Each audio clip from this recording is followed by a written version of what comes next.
Bab 4. Kecurigaan 2. Aku ingin menyudahi semua ini, namun sungguh tak bisa. Aku tak berdaya.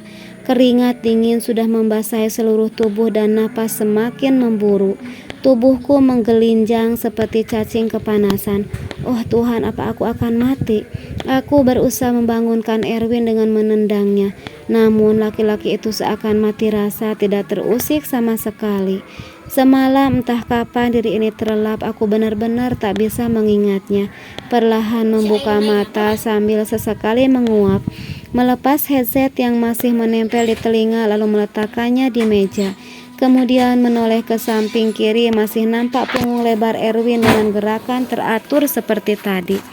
Badan rasanya capek semua seperti habis berolahraga. Perlahan aku bangkit, tak sadarkan mulutku berdesis sambil memegang pinggang yang terasa linu.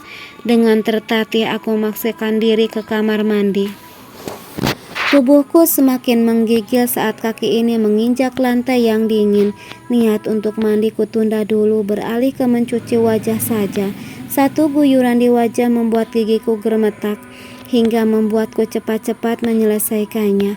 Berjalan keluar dengan kondisi yang sama, kali ini perutku seperti kram, hingga sulit bisa berjalan sambil berdiri.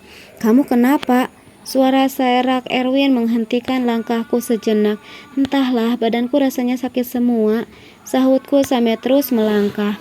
Kenapa ranjang itu rasanya jauh sekali, dari tadi berjalan namun gak sampai-sampai. Laki itu bangkit lalu mendekatiku. "Ayo." Erwin memapahku, berjalan menuju ranjang, pelan-pelan membantuku duduk lalu berbaring. "Badanmu tidak panas, namun wajahmu nampak pucat. Ini pasti gara-gara kamu keluyuran kemarin. Waktunya pulang gak pulang, malah kelayapan." Lelaki itu menggerutu. Seperti biasa aku malas berdebat, jadi aku memilih diam dan kembali memejamkan mata. Saat ini pikiranku melayang kemana-mana. Aku ingat bapak dan ibu, dan saat seperti ini sungguh sangat merindukan mereka. Seingatku, selama menjadi istri Erwin, baru kali ini aku mengalami hal seperti ini. "Kamu istirahat saja, nanti biar aku izin ke tempatmu bekerja." Mata ini terbuka setelah mendengar ucapan Erwin. Kupikir dia datang membawa sesuatu yang bisa dimakan, namun hasilnya nihil. Laki-laki itu hanya menatapku sambil melipat bajunya. "Tolong ambilkan aku air, Win. Aku haus dan sarapan juga," ucapku lirih. "Jangan manja, ambil sendiri dan jangan merepotkan mama juga, Santi. Aku berangkat dulu." Tanpa melihatku, laki-laki itu beranjak meninggalkanku. Mata ini tiba-tiba memanas dan hidung terasa pengar. Aku terluka namun tak berdarah. Bunyi kendaraan Erwin semakin tak terdengar, menandakan kalau dia sudah meninggalkan rumah. Aku beringsut hendak menggapai ponsel yang berada di meja. Dapat, namun benda pintar itu mati karena kehabisan baterai. Menarik napas, kemudian menghembuskannya melalui mulut. Akhirnya dengan terpaksa aku harus mengurus diri sendiri, mengingat bagaimana pesan Erwin tadi. Jangan merepotkan mama dan Santi. Sungguh itu membuatku bersedih. Saat baru beberapa langkah keluar dari kamar, terdengar suara salam di antara ketukan pintu. Aku berhenti untuk sesaat sebelum berbalik menuju pintu. Wina berdiri di depan pintu sambil tersenyum tanpa menunggu dipersilahkan. Gadis itu masuk sambil menggandeng tanganku. "Kebetulan aku lewat, jadi sekalian mampir," ucapnya setelah dia duduk di kursi tamu. "Terima kasih sudah merepotkanmu, Win.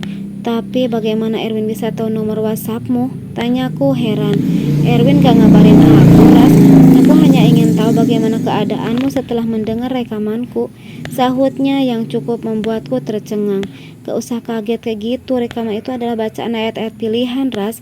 Seperti bacaan ruqyah. Jika kamu mendengarnya dan baik-baik saja, berarti aman. Tapi jika kamu merasakan ada sesuatu dalam dirimu, berarti ada sesuatu dan itu tidak baik." Semua ucapan Wina membuatku bingung. Sebenarnya aku tidak begitu percaya dengan hal-hal semacam itu, namun semalam adalah bukti nyata, dan aku mengalaminya sendiri. Bagaimana diri ini merasakan kegelisahan hati dengan tubuh yang serasa terbakar. Memang apa yang terjadi denganku, Win? Gini, sepertinya ada yang tak beres dengan dirimu. Udah gitu aja. Insya Allah kalau kamu bersedia, aku akan membantu, Ras. Pernyataan Wina semakin membuatku bingung. Memang apa yang terjadi denganku? Gak usah dipikirkan, kamu cukup dengarkan rekaman yang kukirim kemarin. Jangan lupa selalu memohon perlindungan dari Allah Subhanahu wa Ta'ala. Seperti ada sesuatu yang memukul telak di hatiku selama menikah. Selama itu pula aku tak pernah melakukan kewajiban. Gak apa-apa Ras, pelan-pelan. Saraswati yang ku kenal dulu pasti akan kembali, ucapnya sambil memegang tanganku. Aku pamit ya, jangan lupa zikir dan sholawat, pesannya sambil bangkit dari tempat duduknya. Oh iya, jangan kamu minum apapun itu yang dikasih mertuamu. Bermain yang cantik ya, agar dia nggak curiga. Minumlah air yang kubawa tadi.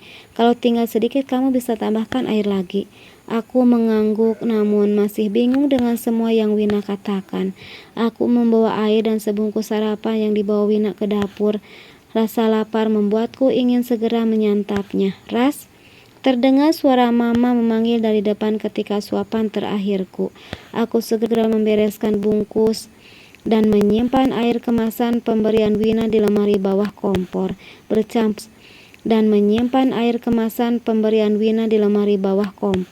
Bercampur dengan bumbu dapur. Iya mah, sahutku agak keras. Aku kaget dengan perubahan dalam diri sendiri. Tadi masih sempoyongan, sekarang sudah sehat bugar. Gegas aku ke depan untuk membuka pintu.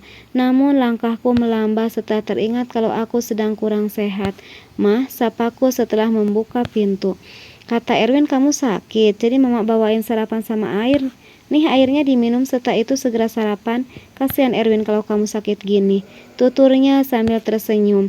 Iya Bu, terima kasih, ucapku sambil menerima bungkusan darinya. Tanpa bicara lagi, wanita yang selalu tampil cantik itu berbalik dan segera berlalu. Aku mengamati bungkusan yang dibawa mama, sepertinya tidak ada apa di dalamnya.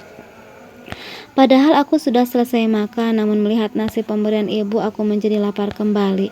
Bismillahirrohmanirrohim. Hanya itu yang kulafalkan setelah sekian lama aku tak mengucapkannya. Seketika selera makanku sirna dan perut rasanya sudah sangat kenyang. Sesekali hati ini bersolawat, namun kadang larut dalam pikiran macam-macam. Memikirkan Erwin, memikirkan ucapan Wina, memikirkan bapak dan ibu, bahkan aku juga memikirkan sinetron yang sedang booming. Membuat hati ini berhenti bersolawat. Erwin datang terlambat seperti kemarin. Laki-laki itu membawa bungkusan dalam kresek warna putih. Kamu udah baikan? Tanyanya setelah kubukakan pintu. Aku mengangguk mengiyakan. Erwin masuk setelah mengulurkan bungkusan yang dibawanya padaku. Aromanya yang sedap langsung mengusik indera penciuman disambut sorakan cacing di dalam perut. Makanlah, tadi aku sudah makan, ucapnya sebelum bayangannya hilang di balik pintu kamar. Aku masih termangu di depan meja sementara nasi goreng itu kubiarkan terbuka dari bungkusnya tanpa berniat menyentuh. Setelah tadi kubaca basmalah, kembali aku membungkus nasi goreng yang tak jadi kusentuh itu, lalu menyimpannya di lemari pendingin. Setelah itu beranjak melangkah ke kamar. Senyum itu merekah saat aku baru saja membuka pintu. Aneh, entah mimpi apa si Erwin. Lelaki itu kembali meminta haknya setelah sekian purnama tak pernah mengusiknya.